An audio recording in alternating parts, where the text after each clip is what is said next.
Alright, let's start. Okay, first let's have a look at the solution to the previous homework. Question 1 actually. Oh, by the way, if you have submitted your homework before the deadline, I have returned your homework to your email address. You can check that from your email, okay? And for the first question, well, actually there are two cases, and I can see some of you have missed one of them. The first case is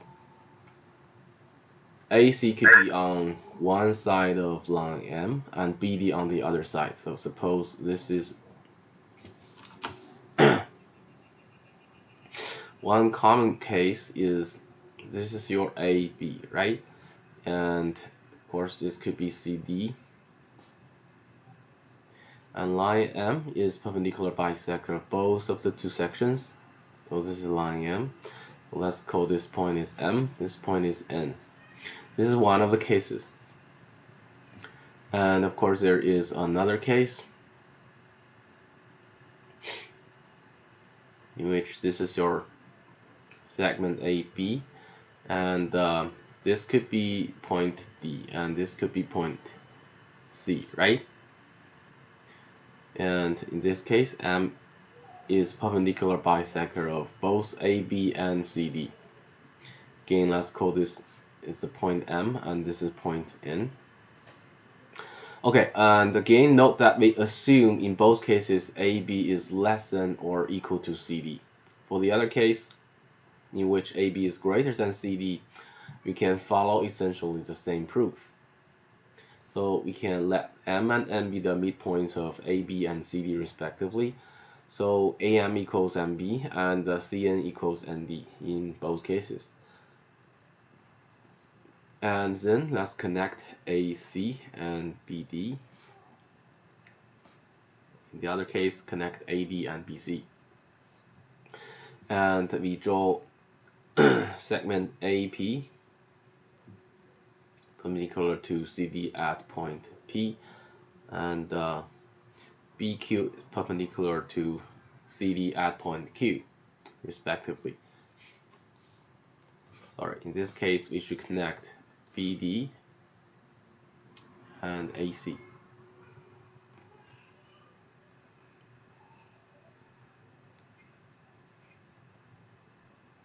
And draw the same perpendicular lines, AP perpendicular to CD, and BQ is perpendicular to CD as well. Note that AP&M is a rectangle, right? AP&M is a rectangle. So AM, this side equals PN.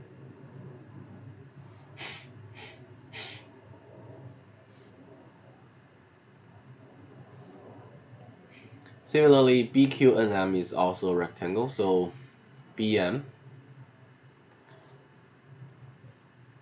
equals NQ.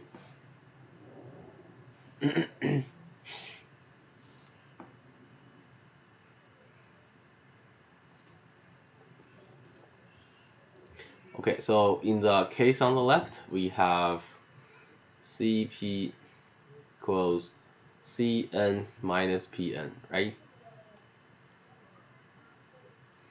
And Cn minus Pn equals Cn minus Am because Pn equals Am, right? And that equals Dn minus Bm, which equals Dn minus Qn. And eventually that equals dq.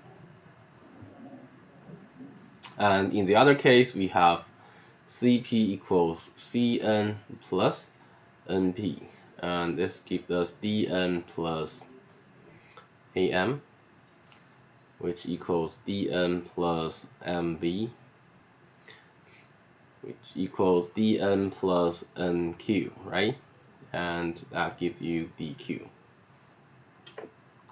And furthermore, we have AP equals Mn equals BQ, right? In both cases.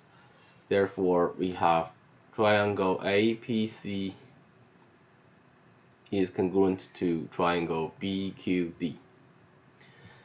in both cases by SAS. Therefore, we can conclude AC equals BD in both cases, right?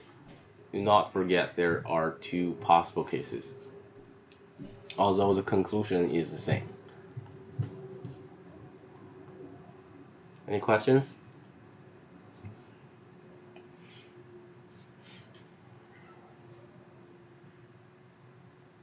Okay, if not, let's have a look at the second one. Second question does not ask you to prove. as long as you have a sense of that, that's okay. So if you have a cute triangle, the circumcenter should be inside of the triangle. If you try to draw a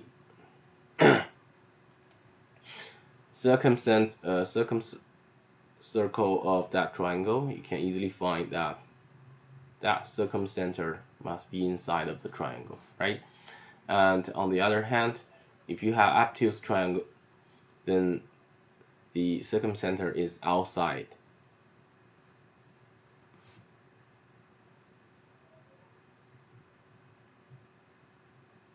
So basically, you need to draw a perpendicular bisector of this side and the perpendicular bisector of this side, right? And the point of intersection is the circumcenter. So it's outside the obtuse triangle, right? And we'll try to prove this in our later lessons. Okay, question number 3. Find the radius of the shown circle with center O given that BC equals 8 and QO equals 2. Okay, first of all, since the segment OQ is perpendicular to chord BC, then we have already proved that OQ must be perpendicular bisector of that chord, right? So that gives us BQ equals QC. So you could say because OQ is perpendicular to chord BC, then we have OQ is the perpendicular bisector of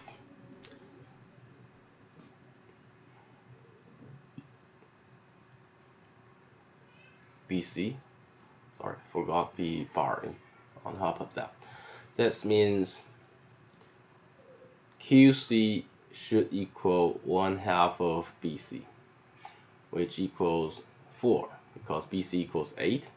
Then, according to Pythagoras theorem, we have OC squared equals OQ squared plus QC squared, which gives us 2 squared plus 4 squared, which equals 20. And therefore we know OC must be the square root of 20, which is 2 square root 5, right? Any questions?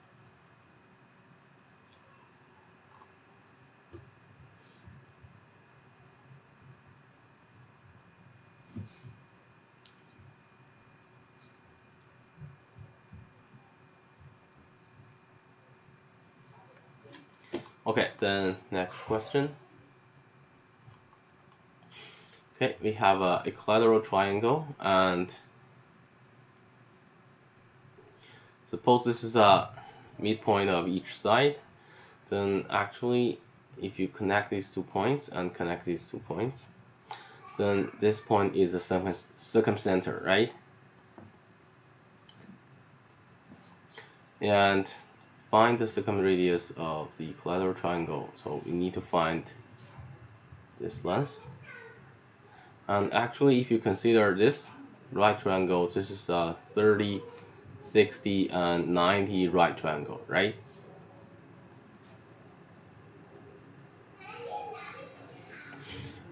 So if the side length is 18, this length must be 9. And if this angle is 30 degrees, you could let this side be x, then this side is 2x, right? And again, according to Pythagorean theorem, we have x squared plus 9 squared equals 2x squared. Then we have x squared plus 81 equals 4x squared. So 3x squared equals 81, and x squared equals 27. Of course, x equals 3 square root 3, right? Therefore, the circumradius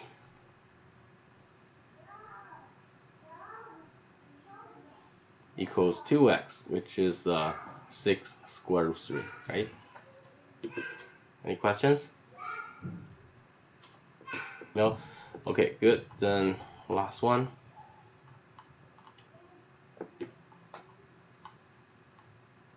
What is the circumradius of a right triangle with legs and legs of length 6 and 8?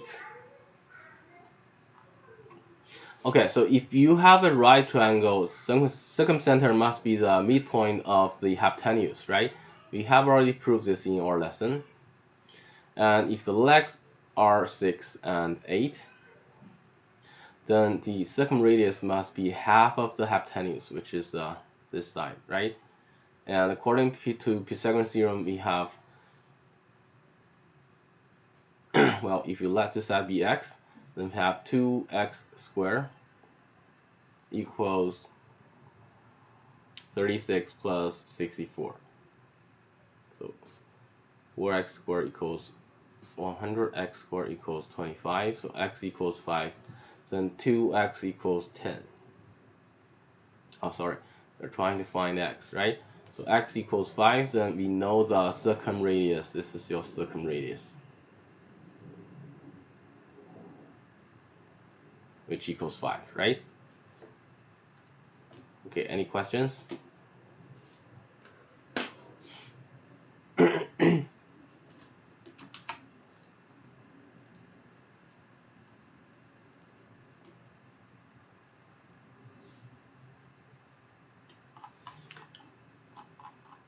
Okay, so that's pretty much about the homework solutions. And if you don't have any questions, let's have a look at today's new contents.